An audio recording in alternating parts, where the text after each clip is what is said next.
Download करें जनमत Haryana app. परीक्षाएं जो है बोर्ड की वो रद्द कर दी गई है, क्या कुछ फैसला सरकार की तरफ से लिया गया है? देखिए, ये फैसला पहले से ही सरकार ने ले लिया था कि जो भी सीबीएसई का निर्णय होगा वही निर्णय हम भी लागू करेंगे। और अभी माननीय प्रधानमंत्री जी ने पूरे देश में जो भी सुझाव गए थे उन सुझावों को देख के और सारी चीज़ को उसकी जानकारी लेके पूरे देश की किस प्रकार की परिस्थितियाँ हैं उन सारों को देखते माननीय प्रधानमंत्री जी ने निर्णय लिया कि ये परीक्षाएँ हमने कैंसिल कर दी। तो हमने भी उसी को स्वीकार कर लिया और हमने भी परीक्षाएँ कैंसिल कर दी।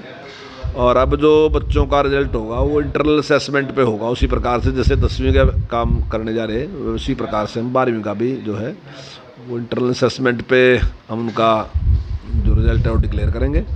और इसमें अगर कुछ बच्चे ऐसे हैं कि वो पेपर देना चाहते हैं, मान लीजिए कुछ बच्चे कहते हैं कि हम इसकी बजाय हम पेपर देना चाहते हैं क्योंकि हमारे अच्छे नंबर आ सकते हैं, हमारी तैयारी ज़्यादा है, तो हम उन बच्चों को भी मौका देंगे जब स्थिति सामान्य होगी तब।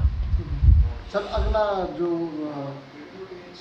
अगला सेशन है तो उसको लेके क्या कुछ प्लानिंग जो सरकार की चल रही है, क्योंकि कोविड के मामले जरूर कम हो गए हैं लेकिन अभी महामारी पूरी तरह से ख़त्म नहीं हुई है। देखिए, अभी तो जिस प्रकार की स्थिति है अभी तो स्कूल खुलने वाले नहीं है, थोड़ा टाइम लगेगा। 15 तक तो हमने वैसे भी छुट्टियां कर दी, लेकिन इस पर विचार विमर्श करके जब स्थिति सामान्य होगी तभी हम स्कूल खोल लेंगे। और मतलब कोई भी विकल्प होगा, अगर ये सारा की स्थिति ठीक होती है फिर तो स्कूल ही खोल लेंगे, नहीं तो फिर ऑनलाइन जैसे पहले हमने एजुकेशन देना काम किया वैसे ऑनलाइन एजुकेशन देना। मान लीजिए कि ऑनलाइन जो पढ़ाई है वो बच्चों के पास एक विकल्प के तौर पर आगे भी रहने वाली है। हाँ, मजबूरी में तो वही है। देखिए, अगर मान लो इस प्रकार की परिस्थितियाँ बनती हैं तो फिर तो ऑनलाइन ही रहेगा, नहीं तो वैसे जो हालात जिस प्रकार से सुधार हो रहा उससे मुझे लगता है कि शायद स्कूल खोलने का मौका मिलेगा। ऐसी बात नहीं है, स्कूल खोल सकेंगे जो इस प्रकार से अच्छे परिणाम है जिस प्रकार से पेशेंट घटते ही जा रहे जिस प्रकार, तो मुझे लगता है कि आने वाले टाइम में जल्दी स्थिति सामान्य हो जाएगी।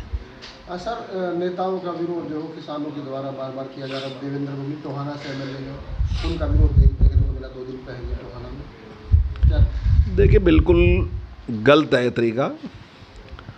और मुझे लग रहा है कि जिस प्रकार से प्रभाव घटता जा रहा है ना, ऐसा ऐसा पूरे समाज की समझ में आती जा रही बात कि इस आंदोलन का कोई औचित्य नहीं है, क्योंकि जो कानून बनाया ना वो जनप्रतिनिधि हैं। लोगों ने उन जनप्रतिनिधियों को चुना और उन्होंने निर्णय लिया कि हम किसान के हित के कुछ कानून हमने बनाने चाहिए, हर कानून को ही बनाते हैं।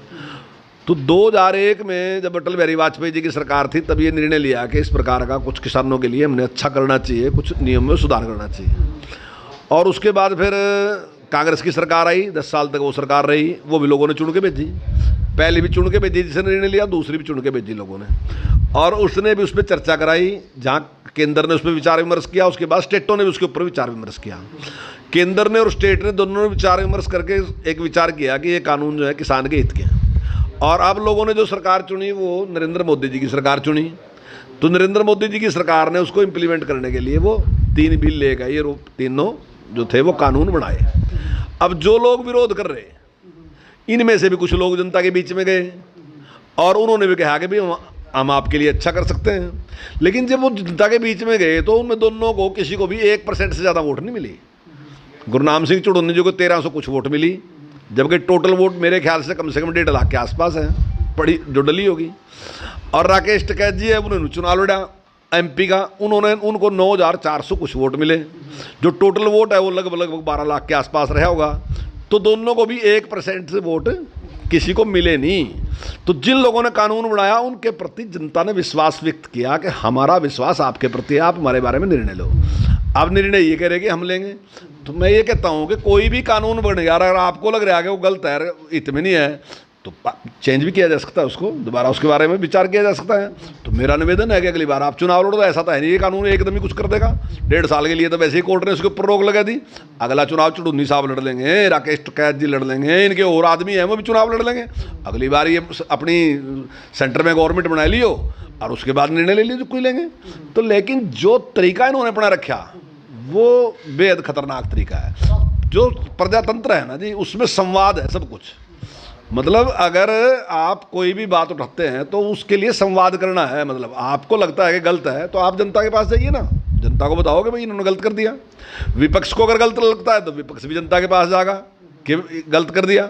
और सरकार जो है, सरकार की मालिक भी जनता है, तो सरकार भी जो रूलिंग पार्टी है वो भी जनता के बीच में जाएगी, वो कहेगा कि नहीं हमने ये अच्छा किया। तीनों लोग अपनी बात जनता के बीच में रखो, जनता को जो सही लगा वो निर्णय कर लो। ये कौन सा तरीका है कि किसी का रास्ता रोक दो, किसी के घर का घेराव कर लो, किसी को की गाड़ी में कुछ कर दो, मतलब ये कोई अच्छा तरीका नहीं है और इससे प्रजातंत्र को नुकसान है। वास्तविकता में क्या है कि लोकतंत्र को नुकसान पहुँचाने वाले लोग हैं, ये लोकतंत्र को ख़त्म करना चाहते हैं, ये जिसकी लाठी उसी की भैंस से चलाना चाहते हैं, जो कि तरीका बिल्कुल गलत है। मेरा निवेदन यही है कि जो हमारे किसान भाई हैं उनको इनकी बातों में नहीं आना चाहिए और उन्होंने विचार करना चाहिए इसके बारे में।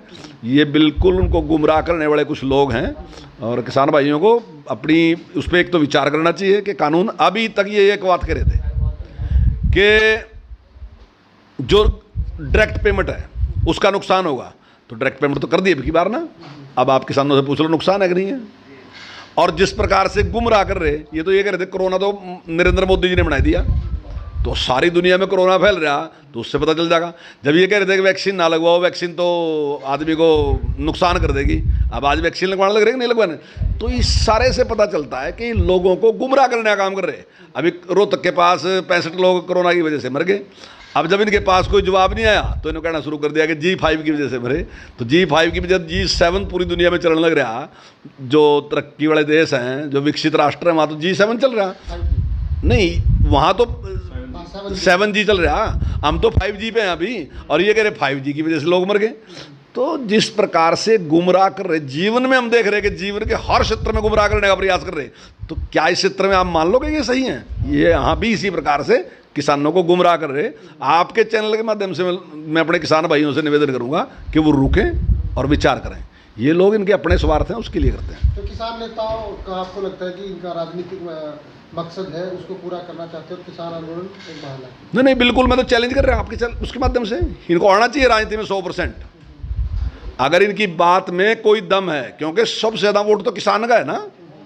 तो अगर इनकी बात में दम है तो निश्चित तौर से पता चल जाएगा ना इनकी बात में कितनी सच्चाई है, और इस बात का पता चल जाएगा कितने लोग इनके समर्थक हैं, तो उसका पता चल जाएगा। मैं तो इनको चैलेंज कर रहा है इस बात के लिए कि पंजाब का चुनाव भी लड़ो, उत्तर प्रदेश का चुनाव भी लड़ो, और जब हरियाणा का होगा तब ये चुनाव भी लड़ो और पता चल जाएगा किसकी क्या वो है।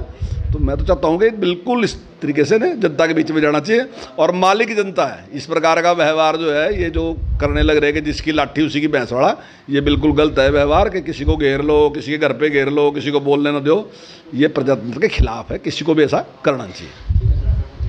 राजनीति के आगे, राजनीति के पीछे, हर हलचल को जानने के लिए हमारे YouTube चैनल जनमत हरियाणा को लाइक करें, सब्सक्राइब करें और अपडेट रहने के लिए बेल आइकन दबाना ना भूलें। देखते रहें जनमत हरियाणा, सच के अलावा कुछ भी नहीं।